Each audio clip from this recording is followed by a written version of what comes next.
Pagpasensyahan mo ng choreographer natin. Hindi lang naman ikaw natarayan niya dito. Miss Maureen, ito lang ang tandaan mo. Pagkatapos nung unang pag-ikot mo, kanan agad, tapos kaliwa, tapos sa gitna.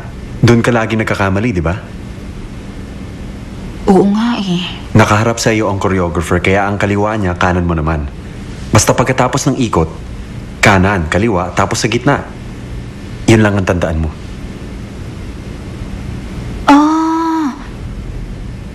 Sumusunod kasi ako sa kanya. Siguradong hindi na ako magkakamali ngayon. Sigurado ka? Sigurado ako. Sigurado ka na talaga? Oo, maniwala ka. Sigurado na ako. Okay.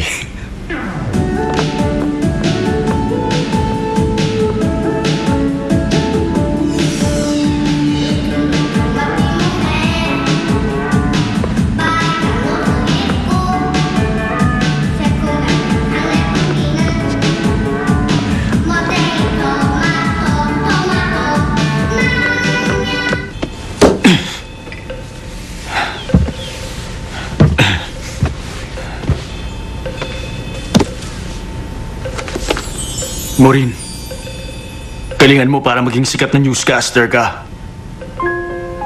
Dahil kapag abogado na ako, siguradong hahanapin kita. Tay! Bakit mo ang dami yung dilang pagkain? Dadalawa lang tayo eh. Dahil naniniwala ako na ang batang laging busog ay masigla at maayos na nakapag-iisip. Kaya lalaki siyang matalino at maligaya. Karangalan ito para sa magulang niya. Ang 3 sikreto ng mga magulang. Napakasaya ko. Hindi ako makapaniwala magiging abogado ka na. Hindi ka humahawak ng libro nun eh. Ngayon nakapag-bar exam ka na. Kahit na ano sabihin sa'yo, may mga anak. Para sa akin, ikaw pa na pinakamabait na anak sa balat ng lupa. Alam mo anak, ikaw ang buhay ko. Hindi ako mabubuhay kung wala ka. Yakapin mo nga ako.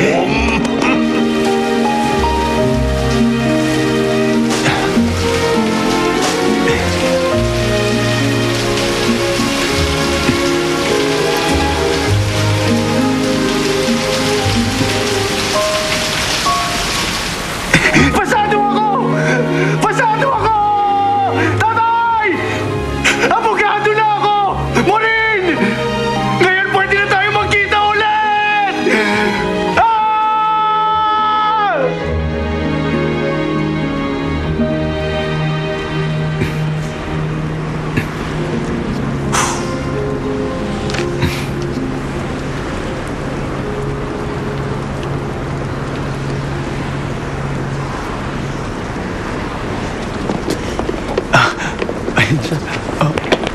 Honey. Nakita mo ba? Yung nangyari sa studio kanina. Ano yun? Nag-away si Direk at yung choreographer. Talaga?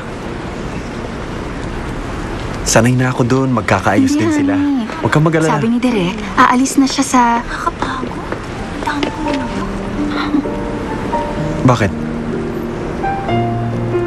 Oh!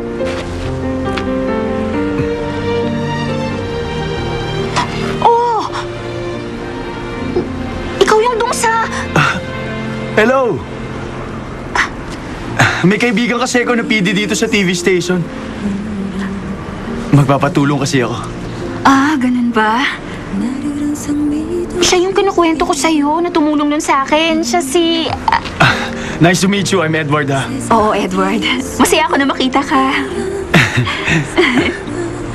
Edward. Siya naman ang asawa ko, si Michael. Nice to meet you. I'm Michael Park. Yayayain sana kitang kumain, kaya lang may pupuntahan ka, di ba? Ililibre sana kita. Dahil tinulungan mo ako noon. Sana magkita ulit tayo para makapagkwentuhan tayo ng mas matagal. Ingat ka, ha? Sige. Nagkakilala kami noon sa bus. Talaga.